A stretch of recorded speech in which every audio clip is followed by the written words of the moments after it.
ગરમી બાપા, કેટલી ગરમી પડે. હે સુરત દાદા, ખમૈયા કર બાપલિયા, ખમૈયા કર. આ મનુષ્ય તારો તાપ સહન નહીં કરી શકતા બાપા.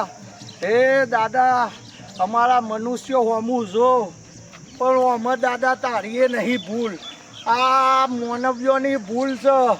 આ જોન તો બંગલા બનાયા ને ઘરો બનાયા ને ચોય ઝાડ નહીં રાખ્યું. અલ્યા પોણીએ પતી ગયું, દુકાળ પડવાનો દુકાળ. આ અમારી ભૂલોના કારણે આ અમારી આવનારી પેઢીને દુકાળ પડવાનો હો દાદા. ચમક જોન તો ઝાડ જંગલ વનસ્પતિ ચોય રહ્યું જ નહીં. પણ શું થશે? આવનારી પેઢી અમારા જેવું જોઈ શકશે કે નહીં? અમે તો કંટાળીને હવે શું કરીએ દાદા? અમારા કરમ. બધી જમીન સાહેબ આપણી છે. બરાબર. બધી જમીન તમારી જ છે ને? આ બધી જમીન સાહેબ આપણે વેચવાની છે. એટલે આ ખૂણેથી મોડીને આ ખૂણા સુધી બધી આવી સાહેબ. બરાબર. પણ હું તમને શું કહું ખબર? આ જમીન તો હું લઈ લી, પણ જમીનમાં જે બધા ઝાડ રહ્યા ને હું કપાઈ દી. અરે વાંધો નહીં સાહેબ, આપણે બધું બાપ દાદાનું જ છે આપણું. તમારા બાપ દાદાનું ભલે રહ્યું, પણ હું કહેવાનું બિલ્ડિંગ કે બધા ઝાડ હું કપાઈ દી. હા તમે કપાઈ નાખો. કેમ કે મારા જો બંગલા બનાવવાના, મારા કરોડો વેચવાના.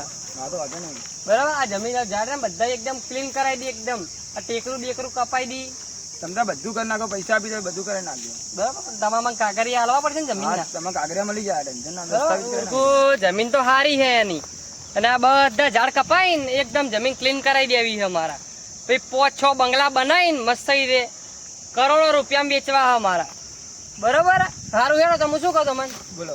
તમે મારું ઓફિસે હેડો ગાડી. હા તો કશું હેડો. જમીન તો સારી હો તમારી. ઓમ જમીન તો સારી હતી હો ભાઈ તમારી. હા સાહેબ. સારી. ગરમી બહુ પડે અહીંયા તો યાર તમારે. ગરમી તો પડે જ ને. સારી જોરદાર ગરમી પડે. સાહેબ શું થાય? ચક્કર આવે યાર, ગરમી બહુ છે. કોઈ હસ્યું લા. હું હસ્યો ઝાડ, કોક બોલા. હું વનસ્પતિ છું, વનસ્પતિ. તમારી ભૂલોના કારણે મારો બધો વિનાશ થઈ ગયો હો.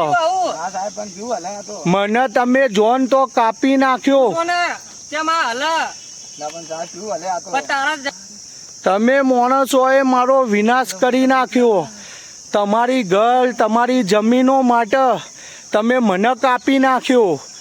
મારું અસ્તિત્વ નહીં રહ્યું કોઈ જગ્યાએ. કોઈ લેબરો, કોઈ પેપરો, કોઈ ઝાડ તમે મનુષ્યોએ રહેવા નહીં દીધું. આજ એનું પરિણામ તમે ભોગવો છો. હાલ તને ચક્કર આવે છે ને? આવે છે ને? ચક્કર નહીં, હજુ તો ભૂખ મરો આવશે. ધરતી ઉપર જો તમે અમારો વિનાશ કરશો ને તો કુદરત તમારો વિનાશ કરશે. એટલે અમે તમને કહીએ છીએ કે વૃક્ષ એટલે તમારું જીવન છે.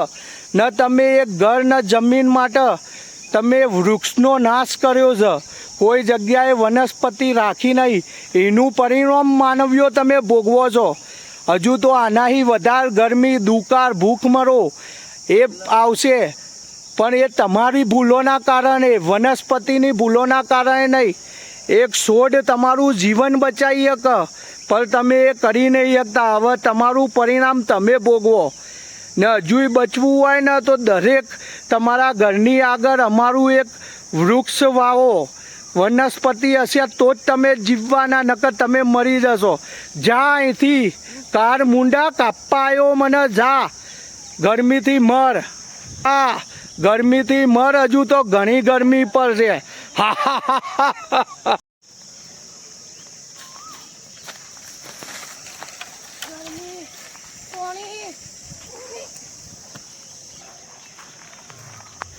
આ બાળકને શું ખબર પડવાની કે ગરમી શું કહેવાય? આ મનુષ્યોની ભૂલના કારણે આજકાલના બાળકોએ આ ગરમીથી સહન નહીં થઈ શકતા. પણ કોણ સમજાવવા અમને કે વૃક્ષ એ તમારું જીવન છે. હું તો મારું કામ કરું છું, પણ મનુષ્યો તમે તમારું કામ કરો. દરેકના ઘર આગળ એક છોડ વાવો. કેમ કે આ છોડ વાવવાથી જ તમારું જીવતર સુખી થશે. બાકી આવનારી ગરમી તમે સહન નહીં કરી શકો.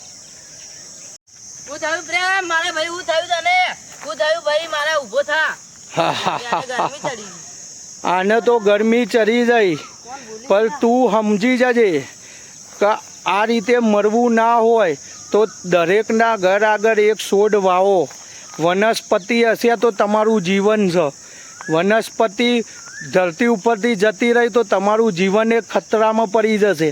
એટલે તારા ઘર આગળ એક છોડ વાવજે ને દરેકને કહેજે કે એક છોડ વાવ. સમજ્યો કે નહીં? હા બધાને કહી, મારા બધાને કહી, ભાઈબંધો બધાને કહી કે દરેક એક ઘરમાં છોડ વાવે. એટલે મારા ભાઈ તને તાપ ચડી ગયો. મનુષ્ય ક્યારે સમજશે કે છોડ વાવવું જરૂરી છે? છોડ જ તમારું જીવન છે.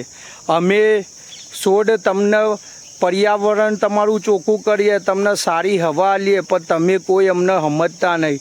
તમારી ભૂખના કારણે તમે અમારો અંત કરો છો. મનુષ્યો સુધરી જાઓ. આ ગરમી મારી નાખો. હા સોયલો હોય સારો છે. ભાઈઓ ઘરે જઈને એક વૃક્ષ વાવજો. તમારા આખા પરિવારને સોયડો આપીશ. આ ઝાડ બોલ્યું? હા હું વનસ્પતિ બોલું. બધાને સોયડો આપીશ. હું આજ લોકોને મેસેજ આલું તારા જ કે દરેકના ઘર આગળ એક છોડ વાવો. ચમક તમે આ છોડનો આ ઝાડનો અંત કરી નાખશો તો મનુષ્ય તમારો અંત થઈ જશે. હું દરેકના મેસેજ આલું છું કે જેમ આ ઝાડે આ છોડે લોકોનું જીવન બચાવ્યું એમ તમે એનું જીવન બચાવો. દરેકના ઘર આગળ દરેકના મહેલામાં શેરીએ એક છોડ વાવો. કેમ કે આ છોડ તમને ખાલી સોયરો જ નહીં આલતો. આના અમુક ઝાડ અમુક છોડ એક વનસ્પતિ જે દવામાં તમારી બીમારીઓમાં ઘણા કામમાં આવે છે. અત્યારે તમે એક જમીનના મકાનો માટે તમે આ છોડનો અંત કરી રહ્યો, આ વનસ્પતિનો અંત કરી રહ્યો.